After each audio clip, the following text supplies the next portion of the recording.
A man, carrying a metal case, sprints with all his might. Behind him, 4 comrades follow close behind, each of them tightly gripping identical cases. In total, there are 19 cases. Stored inside are the Nazi German V-2 supersonic ballistic rocket components, developed to bomb London, England. These core components belong to a weapon that the German army considered the key to winning the war.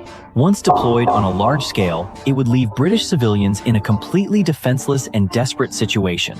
On the makeshift runway ahead, a British military transport plane is idling, waiting for the man and his comrades to arrive. The man's name is Jerzy. He is an intelligence officer in the Polish resistance, codenamed Raphael. To get this intelligence out, hundreds of people risked their lives, preparing for a full 8 months. Countless Polish patriots cooperated in this operation.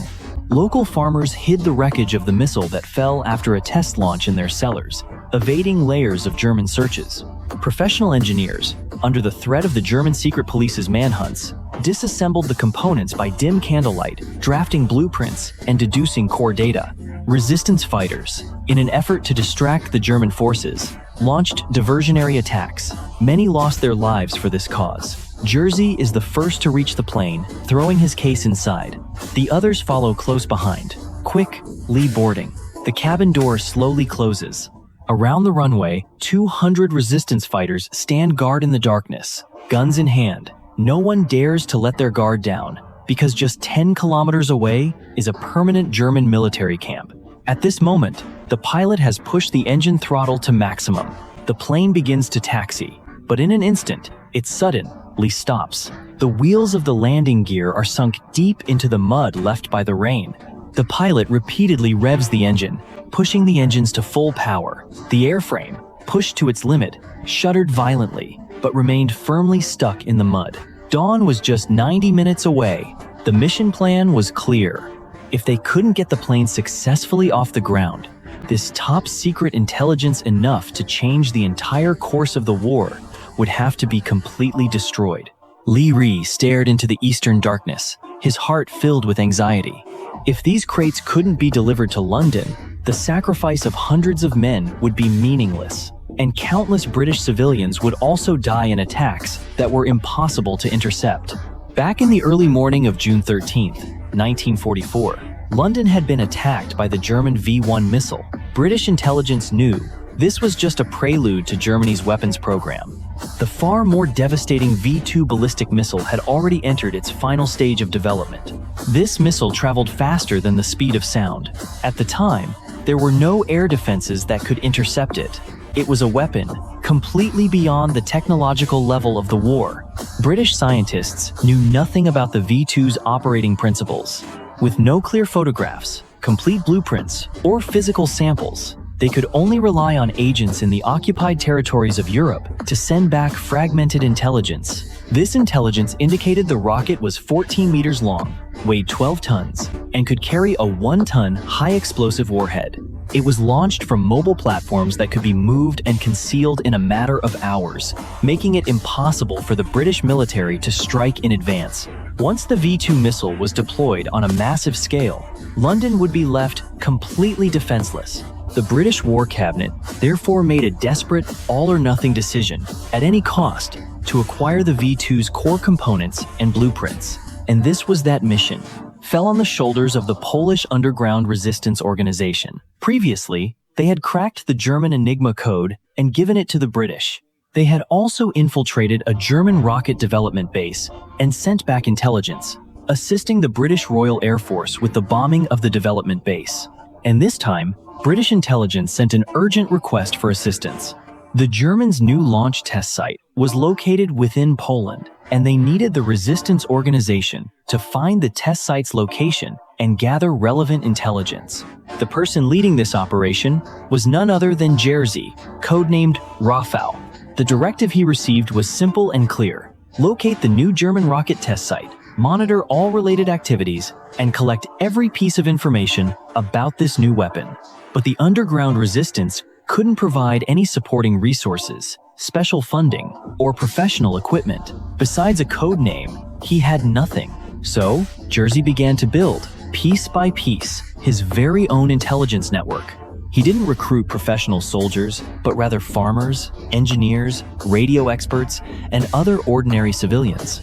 He told everyone bluntly that if the Germans perfected this weapon and deployed it on a massive scale, the anti-fascist alliance would lose the war. Some backed down, but the vast majority accepted this near-suicidal mission. They weren't doing it for fame or for fortune. They had simply watched with their own eyes as their homeland was burned to a cinder by the flames of war, knowing that to merely survive under the boot of the invaders was nothing more than a slower death. And so, in 1943, in central Poland, a secret intelligence network quietly began to operate. Dozens of intelligence agents each performed their duties. Farmers constantly watched the skies for unusual activity, while railway workers recorded non-routine freight shipments. Everyone was lying in wait, silently observing, waiting for an opportunity to turn the tide of the war. In 1944, they finally locked onto the target's location, Blizna. This former SS training ground was surrounded by layers of barbed wire and dotted with watchtowers. The German army had cleared out the surrounding villages, establishing a large-scale exclusion zone. This turned the place into a cage that even birds would find difficult to escape.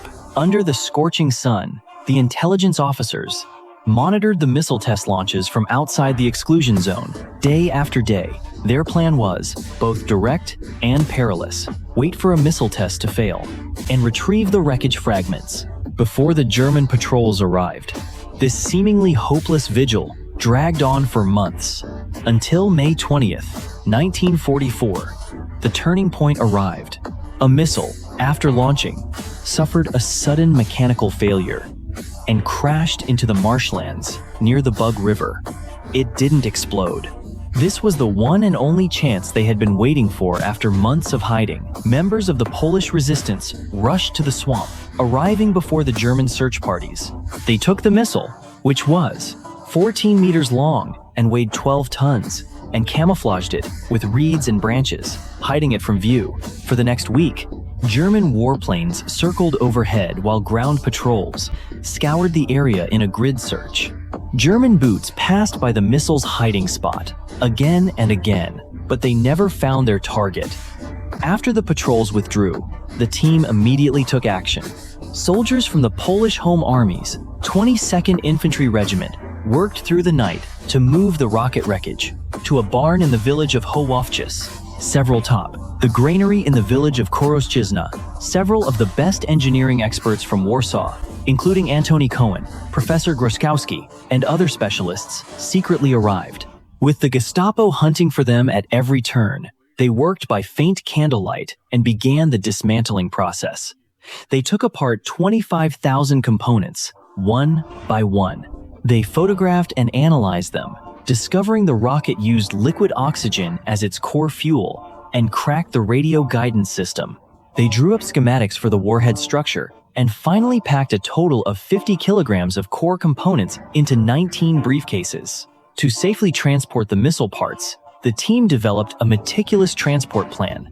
A 200-page technical report was written, and every detail was committed to memory in case the documents were lost. For the next 2 months, they carried these 19 briefcases across occupied Polish territory, moving from one village to another. Every move was fraught with danger, yet they always stayed one step ahead of the Gestapo's hunt. On July 25, 1944, they finally arrived at the temporary airstrip with all the materials. The British transport plane arrived on schedule. The team quickly loaded the materials onto the plane, but just as it was about to take off, the plane got stuck in the mud. Facing a desperate situation, the pilot proposed the only solution: find wooden planks, beams, and other load-bearing objects to lay a temporary path under the wheels. At that moment, there were only 40 minutes left until dawn. Once daylight broke and the German patrols arrived, the 200 partisans and the British crew would be captured on the spot. With only 33 minutes until sunrise, the partisans rushed into a nearby farm. They had no time to ask the farmers for permission. They tore the wooden planks directly from the barn walls and pulled up fence posts from the fields. The farmers watched all of this from their windows, but not one of them said a word to stop them. In just a few minutes, the team members rushed back, carrying bundles of timber, and laid the planks down in the mud in front of the plane's wheels. They dug out trenches to create a gentle slope, helping the plane build up takeoff speed. At the same time, the co-pilot, Salazar, cut the plane's hydraulic brake lines to reduce the aircraft's weight. They knew that even if they managed to take off, they would have to make an emergency landing without brakes when they reached their destination. But right now, they had no other choice. The passengers and crew reboarded the plane. 19 suitcases were securely stowed inside the cabin. Yi Ri clutched the box containing the guidance system's core components tightly on his lap, his knuckles turning white as he gripped the handle. In the surrounding fields, 200 partisans moved into defensive positions. They faced west, watching for German movement, prepared to fight to the death. They were going to use their lives to buy time for the plane's escape. Captain Cabot glanced at his watch. 4:02 a.m. Only 28 minutes until sunrise.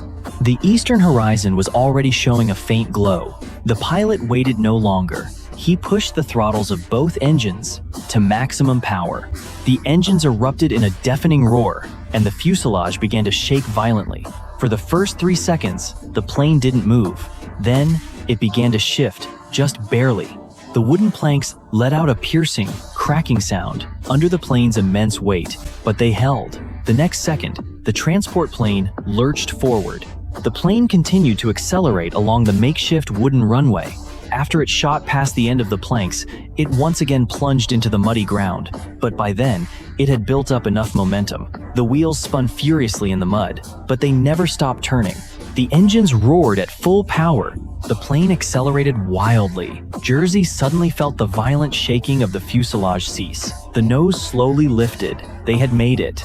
They were airborne. The plane climbed into the pre-dawn sky, its body swaying slightly from the excessive weight. Hydraulic fluid dripped continuously onto the ground from the severed lines. 200 partisans watched silently as the plane disappeared over the southern horizon. Then, Cabot, their superior, gave the order, disperse and evacuate. The partisans buried the wooden planks, erasing all traces of the operation. 20 minutes later, this clearing in the wilderness was as empty as it had always been. An hour later, a German patrol, acting on a villager's report about engine noise, arrived at the scene but ultimately found nothing. At that moment, the transport plane, carrying Hitler's top military secret, was flying toward Allied-controlled territory, but it harbored a deadly flaw. The plane had no braking system. Even if it made it out of German-occupied territory and reached an Allied airfield, it would have no choice but to land at full speed. At 7:23 in the morning, the plane entered Hungarian airspace. To evade German radar, it maintained a low altitude the entire time. Below were countless German fuel depots, military airfields, and anti-aircraft gun emplacements. The slightest deviation from their course would get them shot down. Inside the cockpit, the crew faced a new crisis. The hydraulic system's pressure was gone. The landing gear couldn't retract properly.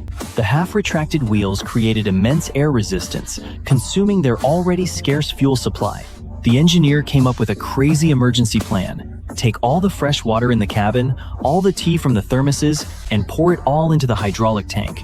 They haphazardly mixed these liquids that should never have been combined. An hour later, another miracle occurred. The plane's landing gear successfully retracted.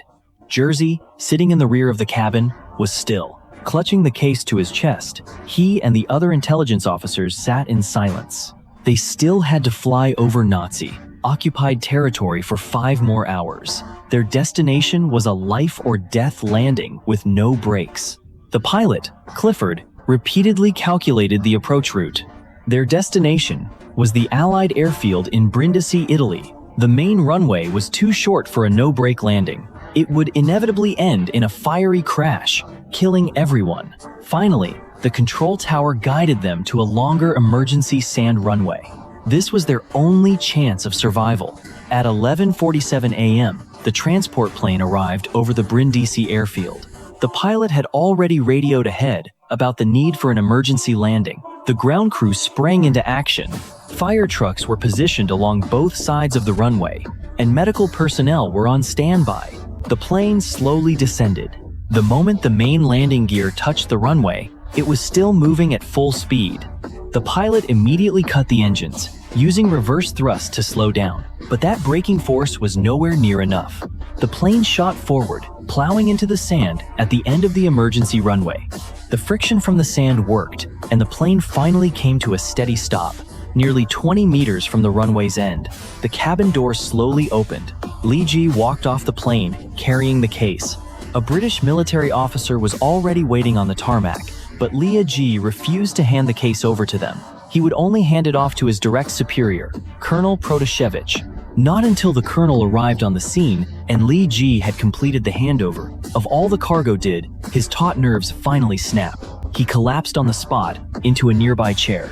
The 19 briefcases were opened one by one. Inside was a rocket guidance system, fuel injectors, telemetry equipment, warhead core components, and also a complete set of technical blueprints for 25,000 parts, actual photographs, fuel composition analysis reports, and a complete 200-page technical report. Using this data, British scientists confirmed that the V-2 used a radio guidance system. This meant it could be intercepted with electronic jamming. They immediately installed a large number of jamming transmitters along the British coast. In September 1944, the German army launched a massive V-2 rocket offensive. Hundreds of rockets were successfully jammed, veering off their intended course and crashing into the North Sea. The lives of thousands of British civilians were saved.